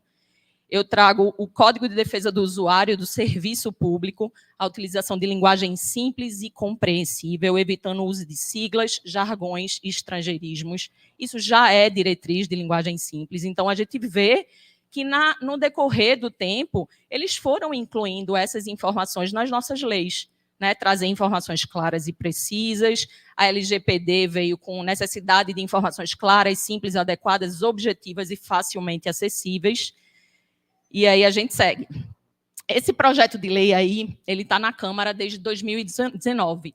Ele visa instituir a Política Nacional de Linguagem Simples nos órgãos públicos. Ainda está em tramitação, tá? Ele saiu da Câmara agora e foi para o Senado. Muitas coisas foram modificadas por questões políticas. Eles acabaram juntando linguagem simples com linguagem fácil num bolo só, e assim a gente já tem muitas críticas com essa lei. Por conta de questões políticas, acabaram colocando a questão de gênero no meio da linguagem simples, que nada tem a ver com a linguagem simples. Enfim, estamos nesse processo. E aí vem a Lei do Governo Digital, com simplificação, linguagem clara, compreensível, acessibilidade. Pode passar aí. Enfim, já está na lei, só não está sendo praticada. Então, assim, eu venho a trazer para vocês uma reflexão sobre linguagem e poder. A base do meu estudo no mestrado é a sociolinguística, é a questão de linguagem e poder. E aí eu trago aí Maurício Guinerri, que foi um cara que abriu minha cabeça quando eu comecei a fazer o mestrado, e ele diz: os cidadãos, apesar de declarados iguais perante a lei, são, na realidade, discriminados já na base do mesmo código em que a lei é redigida, porque as pessoas não compreendem o que está na lei. A maioria dos cidadãos não tem acesso ao código, que é a norma padrão, né? Ou, às vezes, tem uma possibilidade reduzida de acesso, constituída pela escola e pela norma pedagógica ali ensinada. E aí eu trago novamente Guinness e Banho. A linguagem constitui o arame farpado mais poderoso para bloquear o acesso ao poder. A linguagem de todos os instrumentos de controle e coerção social talvez seja o mais complexo e sutil. Eu estudo muito essa questão da linguagem poder na perspectiva de que quando a gente sabe o que a gente está lendo, quando a gente tem esse poder na mão, a gente age como sociedade. E, às vezes, o pessoal lá de cima não quer muito, né, que a gente tenha essa atividade social. E eu acho que é muito importante a gente refletir sobre isso. E aí, o meu foco de pesquisa é o setor público, o foco de vocês é a comunicação, o jornalismo, a publicidade, mas eu acho que tudo se enquadra, né? E agora eu vou falar um pouquinho de vocês da trajetória da linguagem simples. O que seria, né, essa danada dessa linguagem simples? Pode passar. A gente tem essa descrição aí da Associação Internacional, né, da Linguagem Simples, que em inglês é Plain Language. A gente tem também em espanhol, que é a Linguaje Claro, e já está difundida no mundo há muito tempo, a gente que está chegando bem atrasado nessa história. Eles dizem que uma comunicação é em linguagem simples se as palavras, a estrutura e o design, ao povo de publicidade, aí vocês estão incluídos, viu? São tão transparentes que os leitores a quem se dirige conseguem facilmente encontrar a informação de que precisam, compreender o que encontram e usar essa informação. Isso é linguagem simples. E aí a gente vem para os tópicos, né, da linguagem simples. Encontrar, compreender e usar. Essa é a base. Essa é a ideia. E aí eu trago para vocês algumas críticas, né, que o pessoal que não conhece linguagem simples tecem sobre a linguagem simples.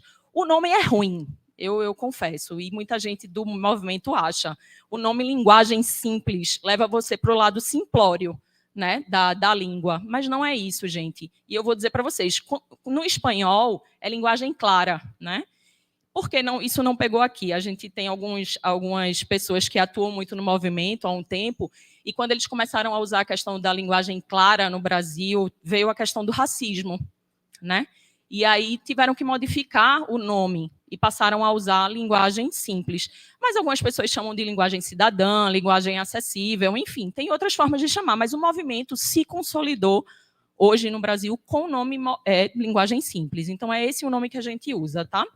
Então, assim, não é uma linguagem simplória, não é uma linguagem coloquial, não é, gente. A gente usa a norma padrão.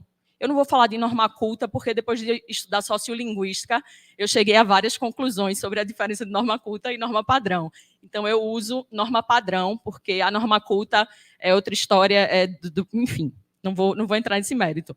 E aí, a gente usa a norma padrão porque nós somos órgãos públicos, nós temos que seguir essa regra. A gente não pode usar o coloquialismo. Então, linguagem simples não é coisa coloquial, não é, tirem isso da cabeça. E aí, a gente, enfim, vou passar porque senão não vai dar tempo. A gente tem várias críticas sobre a linguagem simples, mas são normalmente de pessoas que não conhecem, né, o processo. E aí eu trouxe rapidamente algumas coisas sobre a linguagem simples no mundo, sobre essa trajetória. Pode passar. Eu resumi bem muito, tá? Desde a década de 1940, o movimento ele vem sendo esculpido, né, nos Estados Unidos e no Reino Unido. Então, gente, 1940 é antes mesmo da sociolinguística existir. Veja que loucura. Quando eu passei a estudar, que eu peguei os dados, eu fiz, minha gente, antes da sociolinguística existir, já existia linguagem simples, já existia o Plain Language. Então, assim, chegou no Brasil só depois de 2005, 2005 não, eu diria 2015, ganhou mais força, né? Mas a gente vem num movimento crescente. Vocês podem ver aí que tem, enfim, os países começaram a entrar, né? Eu não vou ler cada um, depois eu vou falar onde vocês podem ter acesso a essas informações. As associações foram se formando, isso foi se tornando lei nos Estados Unidos, no Reino Unido. O Reino Unido tem um trabalho incrível de linguagem simples no site deles. O site governamental do Reino Unido é todo em linguagem simples, é uma coisa linda. Enfim. E aí eu trouxe por último, em 2023, a gente teve a publicação do ISO de linguagem simples, que é o ISO Plain Language, que é um ISO internacional com as diretrizes que o pessoal trabalha em cima para chegar na linguagem simples. A linguagem simples não é uma fórmula matemática. Eu não vou dizer para vocês, bota isso aqui que vai dar linguagem simples. Não vai. E eu vou explicar para vocês um pouquinho mais na frente. Mas eles têm diretrizes, eles seguem diretrizes. E aí a linguagem simples no Brasil. Eu trouxe os anos aí... Pode passar. Os anos aí daquelas leis que eu falei para vocês, numa trajetória de complemento uma com a outra, né? E aí eu trouxe para vocês algumas coisas mais específicas. Esse do GES Pública, pode passar. Em 2016, foi a primeira cartilha, eu acho que é efetiva, que a gente tem do Plain Language mesmo, da linguagem simples. E ela foi lá de São Paulo. Foi feita em São Paulo, né, com o pessoal do Reino Unido. E é a primeira ideia assim, de cartilha com as diretrizes do movimento aqui no Brasil. Pode seguir. E aí eu trago aí, em 2018, o lançamento desse livro, Clareza em Textos de IGOV. Esse é o primeiro livro de linguagem simples, não é em linguagem simples, tá? É sobre linguagem simples do Brasil, Heloísa Fischer. Heloísa Fischer é uma sumidade, ela é a base do meu trabalho e a base do trabalho de qualquer pessoa que fala de linguagem simples no Brasil. Ela trouxe isso e ela capta muita gente passando o que ela sabe. Ela hoje é membro da Plain no Brasil. Então, assim, enfim, ela é uma pessoa incrível e a gente chama ela de mãe da linguagem simples no Brasil. Depois vocês pesquisam sobre ela. Ela é um marco, né, na nossa trajetória. E aí eu trago, logo depois, São Paulo foi a primeira cidade... Acho que pode subir. Sobe. Cadê? Pronto, ali. São Paulo foi a primeira cidade a constituir um decreto e uma lei de linguagem simples no Brasil. E aí, isso foi em 2019. Depois de lá, algumas cidades de São Paulo também em São Paulo também fizeram, mas ficou um marco aí de instituição de programa municipal de linguagem simples lá em São Paulo. Aí o projeto de lei em 2019, né, que eu já tinha falado para vocês. E eu trago para vocês a questão da lei, né, a lei, o decreto, aquele decreto anterior foi transformado em lei em 2020. Passou a ser realmente o primeiro decreto de linguagem simples que a gente tem, pode seguir. E aí, depois que veio o CNJ falou que os órgãos de justiça precisavam ser mais claros com a população. Isso começou a se difundir nos tribunais de justiça e virar uma base de trabalho mesmo deles. E então, cada tribunal começou a fazer a sua lei de linguagem simples, né? E o primeiro foi o TJDF, né, o do Distrito Federal. Foi o primeiro TJ a fazer a sua lei. Acho que desce um pouquinho. Pronto, aqui. Depois a gente teve o lançamento da Rede Nacional de Linguagem Simples em 2021. Aí veio o Ceará. O Ceará no Nordeste desponta, tá? Linguagem simples no Nordeste é o Ceará. E eles fizeram a primeira lei nacional, né? Enfim, lei estadual, em nível nacional, de linguagem simples. São Paulo fez a municipal, o Ceará fez a lei estadual. Inclusive, eles publicaram no Diário Oficial em formato de linguagem simples, o que foi extremamente difícil. É um case bem bacana de se escutar, quando eles falam sobre a publicação no Diário Oficial de uma lei em linguagem simples. É bem interessante, até para o pessoal de publicidade, porque eles usaram muitos ícones, cores, enfim, é bem bacana. E aí a gente passa. E aí eu trago, por último, aí a ABNT, né? Quando a ISO foi publicada em 2023 nacionalmente, na Austrália, ela veio para o Brasil, pode passar, ela veio para o Brasil e foi analisada pela ABNT, e ela virou uma norma da ABNT. Isso foi muito bom para a gente também, porque a gente tem uma normativa muito interessante com diretrizes, né? Então, pode passar. Aqui está a ABNT da linguagem simples, caso vocês queiram olhar. Tem as diretrizes, tem explicações e é muito recente, né? Então está sendo muito discutida ainda. Pode passar. Eles trazem que a linguagem simples é uma comunicação que coloca os leitores em primeiro lugar. E a gente já tinha falado ali, né, que é a pessoa achar a informação e executar a informação. Pode passar. E aí vem a questão de linguagem simples e linguagem fácil. Linguagem simples não é linguagem fácil, tá, gente? São duas estruturas diferentes. A linguagem simples é tudo isso que eu expliquei para vocês, e a linguagem fácil ela é ligada para pessoas que têm dificuldades, têm problemas de saúde. Então, tem uma diferença. Óbvio que a linguagem fácil ela vai estar ali inserida no processo da linguagem simples, mas a linguagem simples nem sempre vai ser linguagem fácil. São duas coisas distintas, que algumas pessoas ainda não têm essa noção e que junta tudo no mesmo bolo, mas não é. Vamos lá, pode passar. E aí são algumas questões que vêm na ABNT, não vou entrar nesse mérito, pode passar. Aqui é um guia muito legal de linguagem simples do Tribunal de Justiça do Rio Grande do Sul, caso vocês queiram ter acesso. Eu vou falar um pouquinho das diretrizes baseadas nele, tá? Pode passar. A gente fala, então, esse documento, ele fala de algumas diretrizes da linguagem simples que a gente usa no nosso texto. Então, o que é a simplificação, né, da linguagem? A gente precisa ter um texto com clareza, com coerência, com concisão, com precisão, com coesão e com afirmatividade. Pode passar.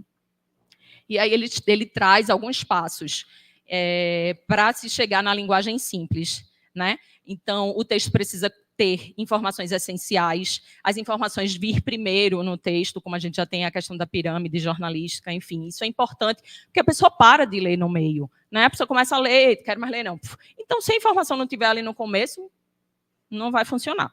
Identificar seu público-alvo é a base de tudo, né? Não tem muito para onde correr. Aí, fala de novo da informação, pensar na organização do documento, frases curtas são sempre mais interessantes para se ler. Pode passar. Usar palavras e expressões simples, conhecidas. Sigla, se for usar sigla, explicar o que é aquela sigla. Não usar palavra em duplo sentido. Jargão também, explicar se não puder trocar a palavra. Evitar palavras abstratas, estrangeiras. Pode passar. Preferir sempre a ordem direta. Óbvio que não é forma de bolo, né? Vão ter situações que você não vai usar e está tudo bem. Preferir a voz ativa, fazer sessões curtas, usar a forma afirmativa, usar pouca negativa, tentar prever onde vão surgir dúvidas para você sanar antes de publicar. E aqui, pode passar. Após o texto escrito, reler o texto, se possível, checar com seu público-alvo, para ver se seu público-alvo compreendeu, faz uma testagem com 2, 3 pessoas ali, e aí, compreendeu qual é a dúvida, vamos refazer esse ponto, trocar essa palavra porque não entendeu, enfim. A testagem é muito importante na linguagem simples. E a avaliação do visual law, aí entra o pessoal de publicidade também, né, que não sabe onde se enquadra na linguagem simples, mas está aí. O visual law está andando juntinho da linguagem simples, e aí tem muito espaço para o pessoal de publicidade, se vocês forem pesquisar, né? E eu trago esse vídeo aqui, que é eu acho que tem que botar em outro, né? Que é do Barroso, falando do Pacto Nacional da Linguagem Simples. Isso é o que talvez seja a mensagem mais importante que eu gostaria de compartilhar, sobretudo com os jovens que estão iniciando. Para o pessoal do direito, nós estamos lançando um pacto da linguagem simples, que é parar com esse negócio de achar que quem fala complicado é inteligente. Geralmente, quem fala complicado não sabe do que está falando. Portanto, nós já temos problemas graves no direito, que é uma terminologia, por vezes, muito esquisita. Nós somos capazes de dizer coisas do tipo, no aforamento, havendo pluralidade de enfiteutas, elege-se um cabecel. É feio demais. Nós já temos embargos infringentes, tem mútuo feneratício. Me perdoe, mas parece uma posição do Kama Sutra. Mútuo feneratício. Portanto, não é preciso chamar recurso extraordinário de irresignação derradeira, ou habeas corpus de remédio heróico, ou o Supremo Tribunal Federal de pretório excelso, nem dizer que alguma coisa de sediça sabência. Não é preciso piorar. Portanto, e nem se quiser usar um latim, até pode, mas hoje em dia já está um pouco em desuso. É claro que para tudo existe um limite na vida. É isso. Não precisamos piorar, né? Eu acho que é sempre importante pensar nisso. Vamos voltar lá. Pode passar. E aí eu trago para vocês que domingo foi o Dia Internacional da Linguagem Simples. A gente está na Semana Internacional da Linguagem Simples, né? Pode passar. Nesse momento está acontecendo um evento muito bacana em Brasília sobre a linguagem simples, que é a Maratona Linguagem Simples para a Cidadania, lá na Câmara dos Deputados, hoje e amanhã. E eles estão lançando esse guia aí da Câmara, feito por Patrícia Ruedel, que é uma pessoa muito... E acho que ela até é da ABC, né? A Patrícia. Ela é da ABC também, verdade. E aí estão lançando esse livro hoje, esse guia de linguagem simples, caso vocês queiram ter acesso. E aí eu vou terminar aqui com o meu Instagram, o Instagram que eu criei por causa do mestrado, que é o @linguagem simples assim. Eu coloquei muita coisa de livros, vou colocar ainda as questões das leis, enfim, tudo que é ligado à linguagem simples no Brasil, a gente está colocando nesse perfil. Pode passar. É isso, gente. Está aí meu e-mail, o @. Obrigada.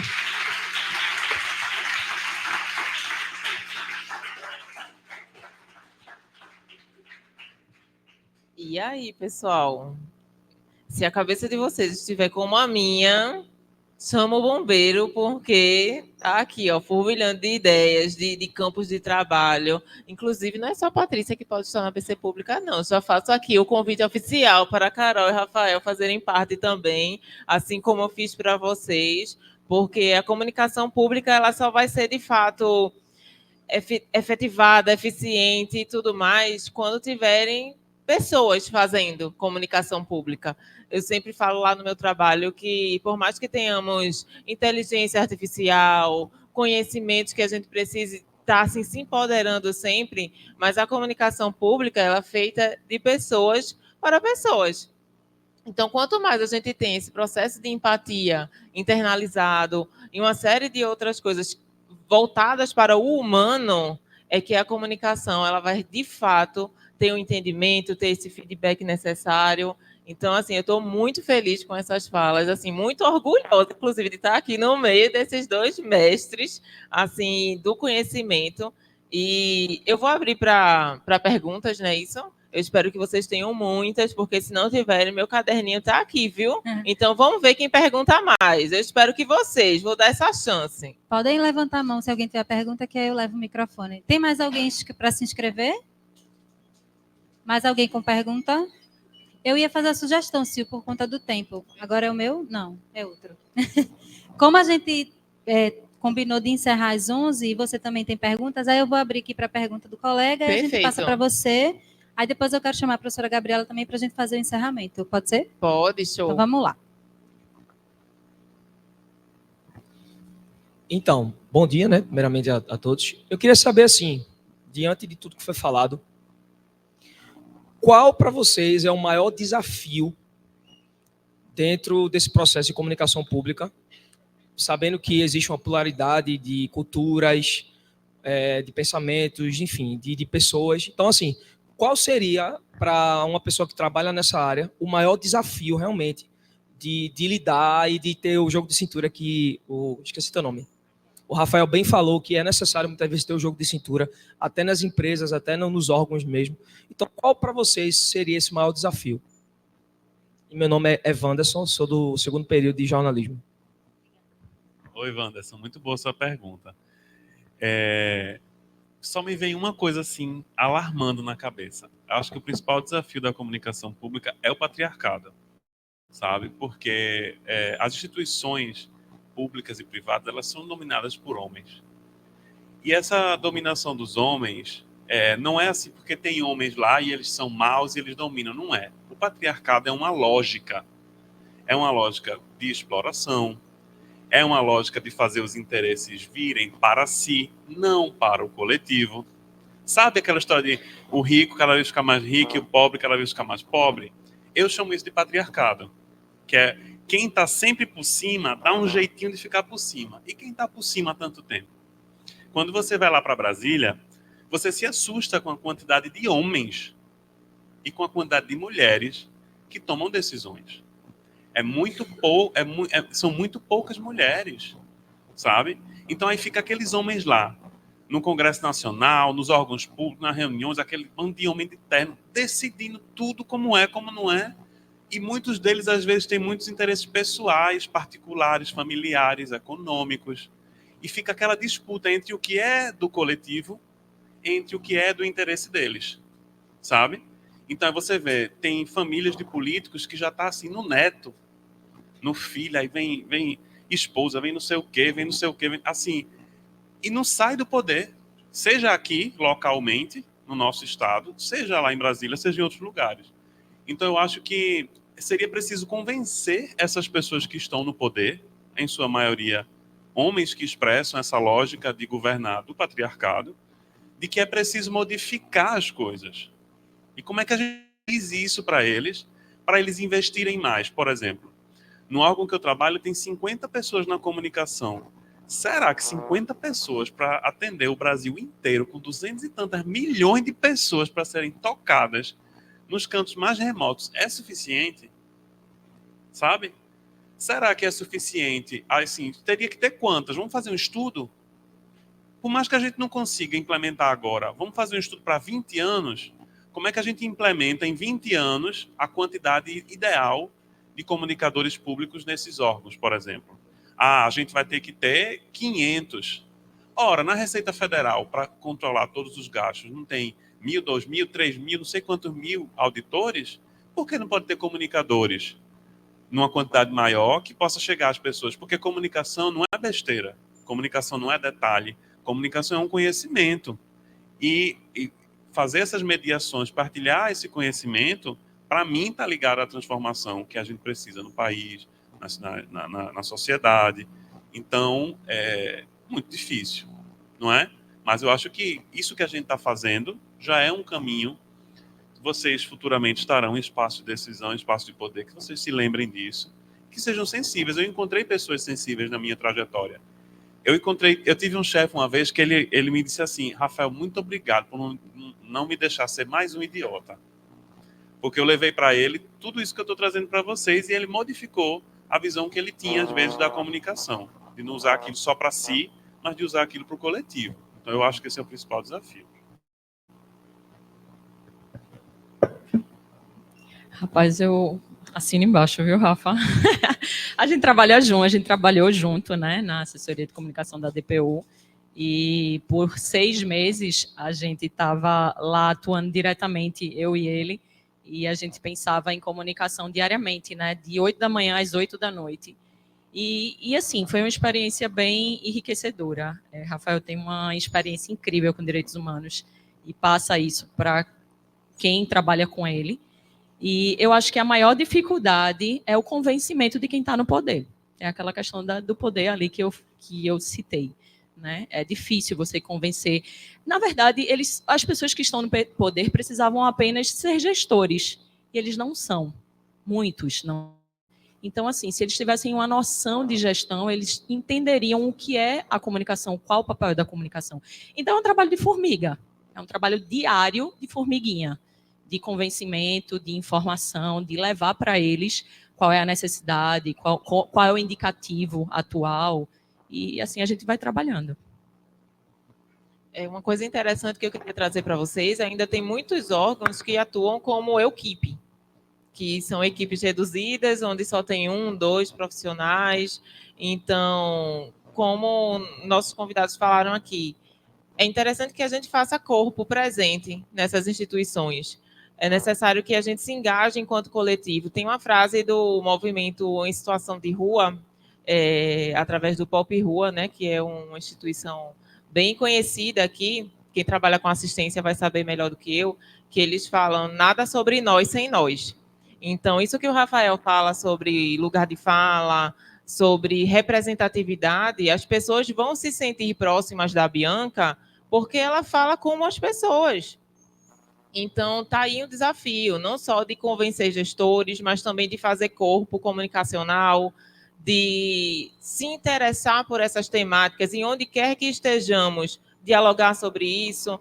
Isso daqui não é tão ético. Por que não é ético? mas você tem que se apropriar do seu lugar de comunicador para poder dialogar com o gestor, porque se você for dialogar com o gestor sem argumentação, sem base, essa base que eles trouxeram é riquíssima.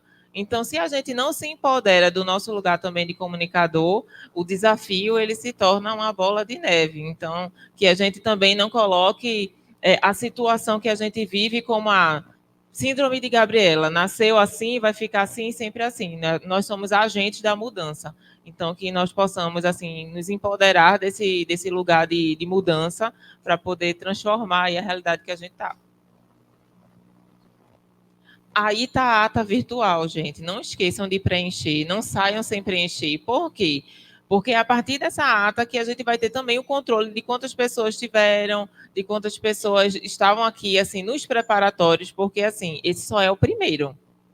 Só é o primeiro preparatório para o evento do dia 29 de novembro, que a gente vai realizar enquanto ABC Pública, mas não é só a ABC Pública, é uma série de outras instituições que estão parceiras com a gente, e vocês também são. Afinal, a gente está aqui no primeiro preparatório, então a gente já está lançando ineditamente Garantam Sua Vaga, porque a gente acredita que quando a gente divulgar de fato em todas as mídias, vejam como vocês estão sendo privilegiados e privilegiadas.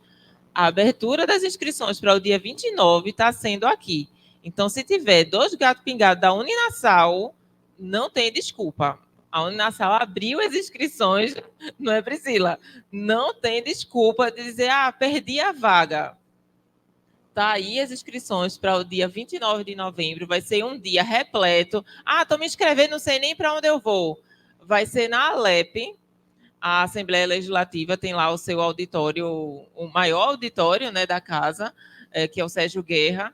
Então, garantam sua vaga. Vai ser um dia com a presença de Jorge Duarte, Bruno Rodrigues, Fábia também, que agora eu esqueci o sobrenome dela, mas ela vem de Brasília. Então, assim, 3 presenças confirmadas para falar sobre comunicação pública. Jorge Duarte é o presidente da ABC Pública, ele vai falar muito sobre comunicação estratégica, e é isso que eu venho falando para vocês. Não adianta você ir dialogar com o seu gestor ou com qualquer pessoa que seja sobre esses assuntos que permeiam a comunicação pública se você não tiver uma estratégia. Então, é muito interessante que você já garanta sua vaga, porque esses preparatórios vão rodar. Esse é só o primeiro. A gente imagina que a gente vai fazer mais outros 3, não é, Priscila? A gente ainda faz mais 3 preparatórios. Isso. Tem no Motim, né, na UFPE, que é no dia 22 de novembro, e na Unicap. Então, assim, a Uninasal já garanta sua vaga. Não sei se a gente está no tempo para abrir mais para pergunta. Considerações, né? Então, deixa eu passar aqui para Rafael fazer as considerações. Gente, eu queria só agradecer a Priscila, agradecer a Silvani, a toda a equipe aqui da Uninasal. Agradecer também à Assembleia Legislativa de Pernambuco, que está aí como co-organizadora desse evento, a Rádio Fricaneca. Eu acho isso transformador, esses debates, essas oportunidades, e que depois a gente possa também estar mais em contato, ao ponto também de vocês se sentirem mais à vontade para dialogar mais diretamente, né? Então, que possamos caminhar juntos, né? E eu queria também aqui dizer que eu achei muito luxuosa aqui estar aqui nessa mesa com vocês duas, pessoas que eu admiro. Carol falou, né, que a gente trabalhou junto e realmente, assim, é uma honra poder estar em mais esse espaço com você. Carol, estou lhe conhecendo hoje também, mas achei muito chique e que a gente possa estar mais junto. Obrigado. Bom, agradecer a todos a presença, né? Vou deixar ela para finalizar. Então é isso, gente. Eu sou muito feliz, né? Como eu falei para vocês, sou fruto da Nassau, mas conto com vocês na vida. E sou muito honrada por estar aqui ao lado dessas 2 pessoas, assim, que eu já vou fuçar Instagram, já vou ficar best friend, porque não quero me desgrudar desses saberes, então façam o mesmo, acessem as mídias da ABC Pública, tem conteúdo lá, biblioteca farta, qualquer dúvida também tem meu Instagram, não é difícil de encontrar esse nome esquisito, Silvani, só vai ter eu, então, assim, estou aqui à disposição, venham fazer parte da ABC Pública, vocês também. Obrigada.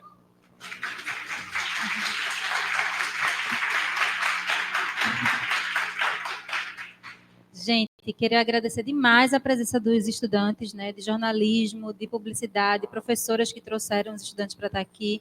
Agradecer essa mesa muito luxuosa mesmo. Obrigada pelo tempo de vocês. A gente percebeu que precisava de mais tempo, né, até para fazer um debate maior, mas eu fico muito feliz de que a gente possa estar disseminando a comunicação pública, que é muito importante realmente que a gente ocupe esse espaço, né, o interesse público sempre em pauta. E eu queria chamar a professora Gabriela Saldanha para encerrar aqui, representando a Uninasal, que também abriu esse espaço para a gente. Obrigada. Gente, bom dia. Só 2 avisos antes para a gente fechar. Existe uma ata também física circulando, começou aqui pela frente, para prestigiar quem estava aqui na frente. Então, fiquem atentos à assinatura dessa ata física, além da ata virtual, que é muito importante, porque ela vai circular fora daqui também. Tá? Só para encerrar, agradecer o convite de Priscila Xavier, através da Rádio Frei Caneca, que tem uma parceria com a gente aqui na Uninasal, que é muito importante, já que a gente está numa instituição privada, e aí fazer essa ligação com os meios públicos é fundamental. Vou pedir também à mesa, através da professora Valéria, que vocês repitam os contatos de vocês, porque a frequência aqui dos alunos foi um pouco diferente, então alguns alunos estavam pedindo. Peço para eles repetirem os contatos, então se puderem repetir, das instituições ou então os pessoais também. Claro, então, meu e-mail é Rafael Felipe SS.